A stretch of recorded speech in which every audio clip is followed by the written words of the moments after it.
Alright, I'm back. We got a new one. This one's from Lewitt Brewing Company. I'm pretty sure I've had something from Loowit before, but definitely not something I have often.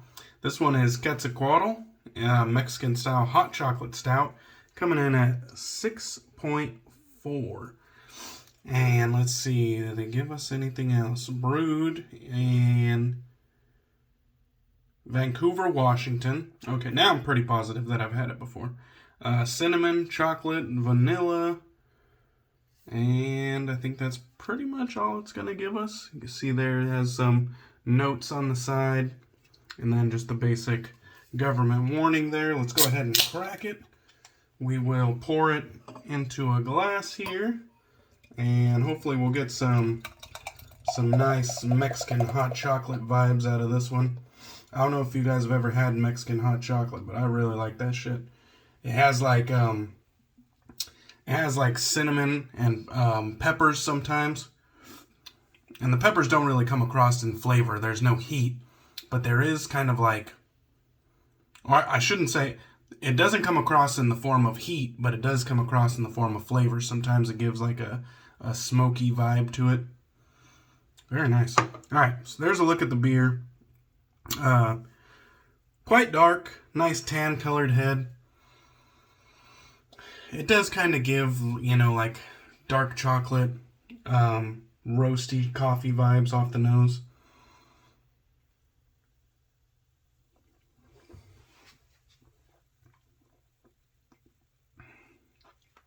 Okay. On the palate, I'm definitely getting some mellow milk chocolate, but then I am getting some nice cinnamon, and then there's definitely some of the pepper vibes in there. I was able to feel it in my chest, kind of, if that makes sense. It definitely has like that bit of, I don't know what you call it, but you know peppers when you feel them, right? And that's kind of what this is. It's not hot. There's no spice. There is like a lingering feeling in my mouth that is definitely from the pepper, but there's no spice. So don't think of this as spicy hot. It's not. It's just flavor, and it's actually pretty bold for 6.5. Very nice.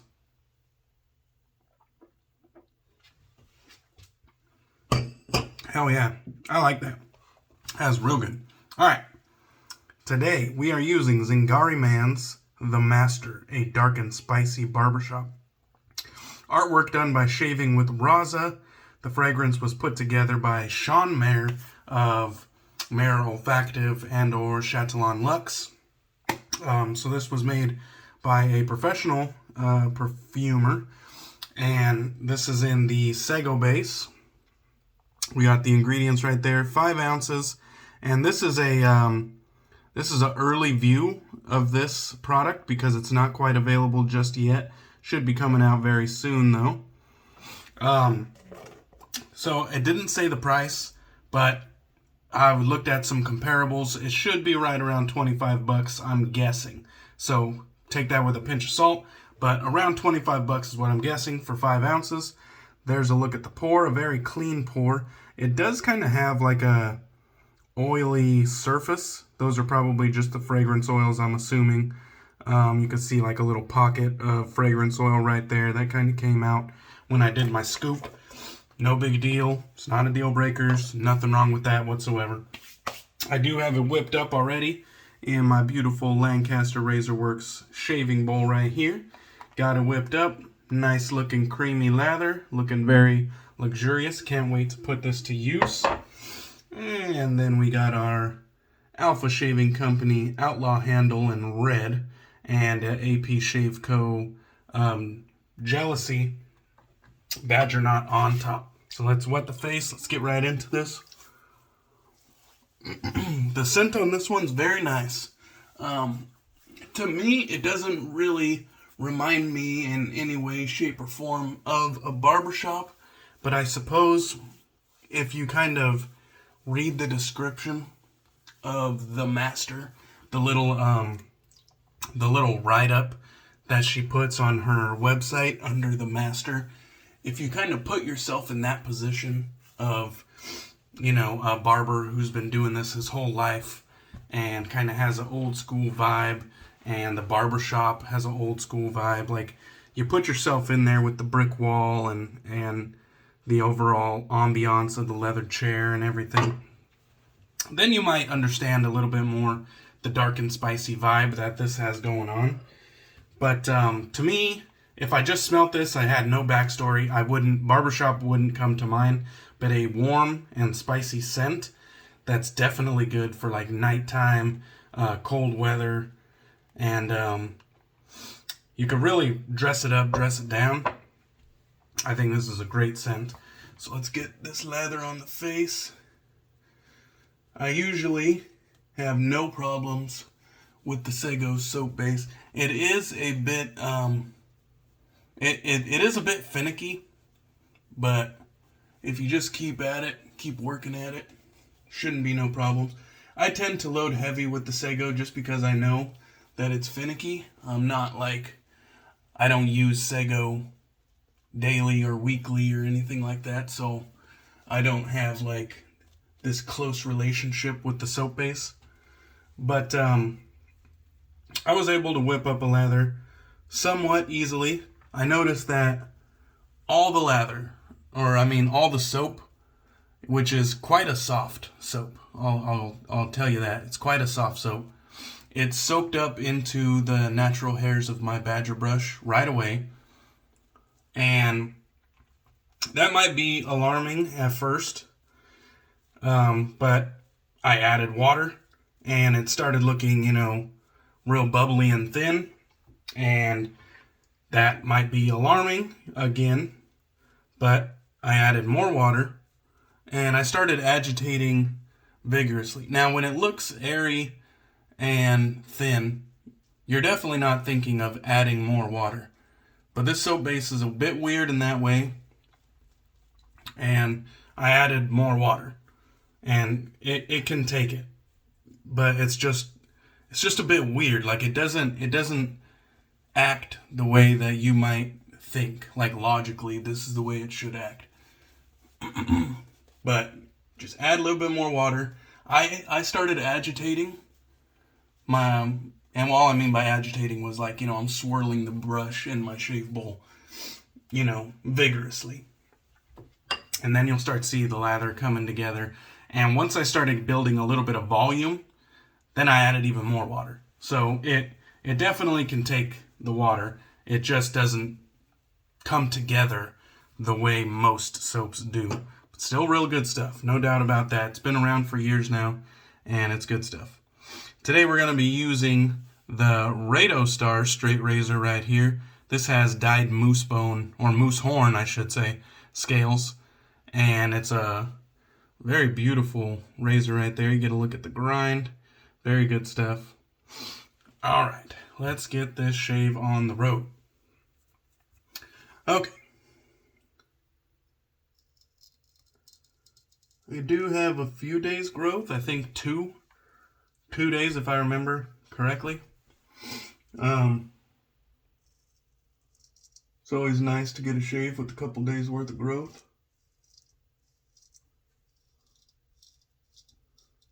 I don't expect to have any problems whatsoever with Sego. Like I said, I have used it before. It's not one that I use all the time, but I do enjoy the Sego base. It's really good shit. It'd be kind of hard to argue otherwise. It is definitely an outstanding soap base. I showed interest in this. All I really did was inquire about the set. I just wanted to know if it was available yet because it sounded like something I would be interested in. And I saw that the description was up on her website, but you weren't able to add it to the cart, which I thought was kind of strange. But I guess it's just so you could kind of get a sneak peek. But it is not available as of yet. This is Sunday, So it's not quite available yet, but I'm sure it's coming out soon. But when I messaged Heather, she messaged me right back and told me, hey, it's not available, but if you're interested, you could get a preview set. And she, of course, went on. She said her thing about, I don't send out free stuff, but if you want to pay for it early, I'll send you a set for an early preview.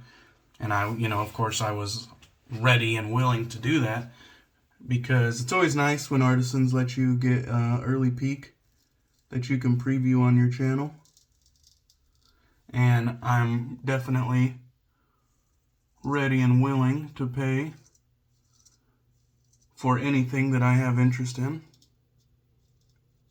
I never approach something expecting free anything. I'm definitely willing to pay for everything that I show interest in, and so that was no issue whatsoever for me.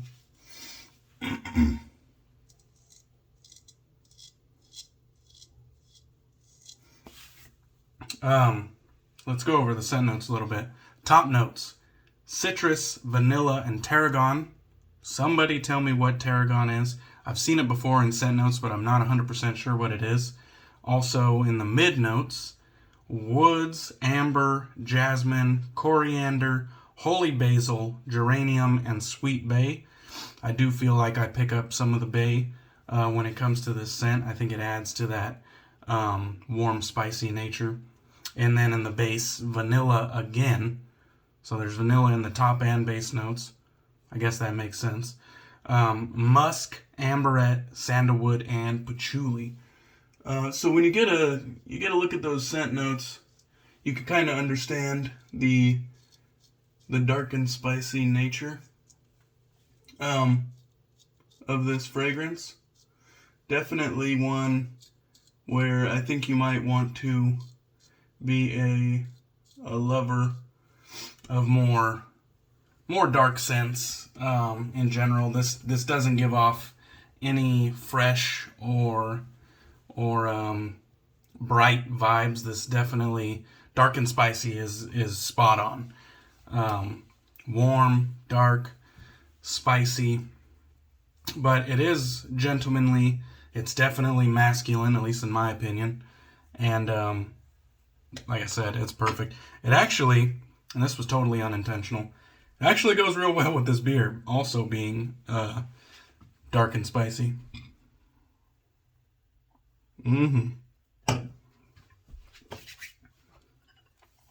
Alright, grab some more lather. Got plenty in there, which should be the case when you load heavy, but got plenty of lather to work with. No problems whatsoever.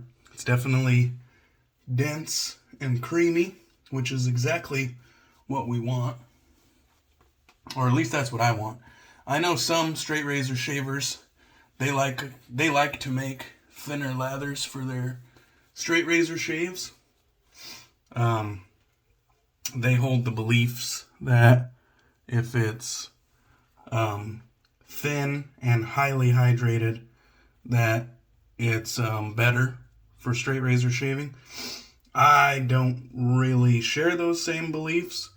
There's no doubt that it gets the job done, but a dense and creamy lather also gets the job done. So I guess it just depends on your personal preferences, because I like mine dense and creamy every single time, and you might even be able to argue that I like mine a little bit underhydrated, and that's just the way I do it. Like, that's just the way I like it, and I never have no problem straight razor shaving the way that I make my lather. My razor isn't skipping over my skin, not getting stuck or anything like that. So definitely, it's up to your own personal preferences. You might like it thin and highly hydrated. I like it dense, that has a little bit of weight to it. You know what I mean? I like it like that. I like it. It adds to the luxury experience, or the luxury feel, in my opinion. It's not giving me any protection or anything like that. I think protection from the lather is a bit of a myth, but I definitely feel like it adds some luxury feel to the whole experience of the shave, and that is very important to me because the experience is pretty much the fragrance and then kind of the luxury feel, the luxury experience are kind of the two things that I hold in the highest regard. Getting nerdy about the soap base and all that, I don't really hold that in the highest regard. But having a good scent and a luxury experience, I do hold that in high regard. It's something that I would like to achieve every single time, if I can. That's why I have all these shave accessories, you know? Like my shave bowl, my Lancaster black sheep towel, you know, just little things that add, they're accessories that add a bit of luxury to the whole experience, whether it's aesthetically or functionally, you know.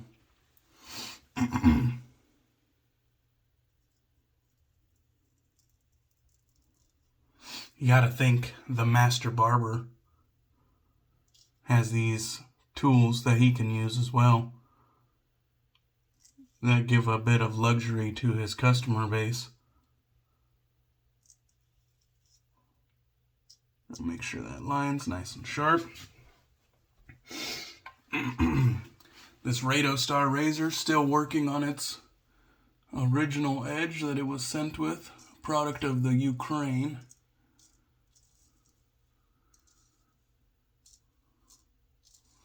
I feel like he offers an affordable luxury with these custom razors.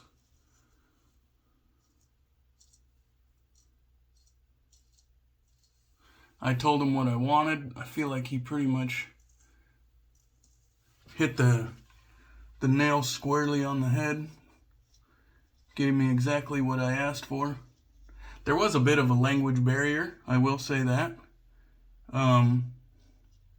He knew English, but there was times where I kind of had to say the same thing a different way, if that makes any sense. Just to make sure that he was understanding it the way that I was saying it. But we got through the language barrier, and I'm super pleased with the product. I would definitely recommend Raido Star if you were looking for an affordable custom straight razor. The turnaround was, you know, fairly short. I think it was like 2 months maybe. So not a real huge wait. He had good communication, even though there was a bit of a language barrier, but totally happy with my purchase from Roman at Raido Star. All right, so 2 passes up, 2 passes down. I usually only do a with the grain and against the grain. That gets me to BBS pretty much every time. If not, I'll be left with a damn fine shave. And I never have any problems with having a damn fine shave. So let's go ahead and rinse off, and then we will get dangerously close to the eyes. Then we will get into some post-shave. And the scent on this soap is still lingering. This one I would definitely consider bold and banging, which wasn't always a thing with Zingari Man. It's been a while since I bought some Zingari Man products. Here's my Lancaster black sheep towel. So very pleased to find that this one is kind of bold and banging. And that also adds to the luxury experience, in my opinion. I am not the kind of guy that likes to pay for a scented soap and then not be able to easily smell that scented soap. It kind of fucking defeats the purpose. That's like shooting... It's like shooting yourself in the foot, you know? It's like I bought a scented product and I can't smell it. What the fuck's the point of that? Looks like I ran over a blemish or something right there, but it's gonna heal up quickly. It's a small whatever the hell. Alright, I'll get the rest of the lather out of the beard off camera, because I don't need to stand up here and wipe down for fucking 5 minutes in front of you guys. Alright, matching aftershave splash, recovery splash, comes in a nice frosted bottle. I'll give you, there's a little description of the recovery splash, and then on this side we have the ingredients in the recovery splash, a industry standard quality restrictor right there. That's what we like to see. And it comes out in kind of a milky white color and consistency. This is non-alcoholic, so do not expect a burn. I know, I'm there with you. I like a little bit of zip and tingle. Lets you know that you're alive. But this balm feels very soothing. And I've tried it before, and it really is good stuff. So just know that your post-shave is going to feel great using Sago and the recovery splash. Go ahead and give it the full face treatment, since it is good stuff. Then we'll put the residual on the forearms to complete the scent bubble. And the splash is about medium scent strength as well. The soap, in all honesty, might be more bold than the splash, but both are there to be enjoyed. You don't have to go looking for the scent. So 2 thumbs up. I think the Master is going to be a winner for all the funk boys, the lovers of warm and spicy scents. I think you'll enjoy this one. Alright guys, thank you guys for watching. Hope you enjoyed the video. I appreciate you, and I'll catch you on the next one. Cheers.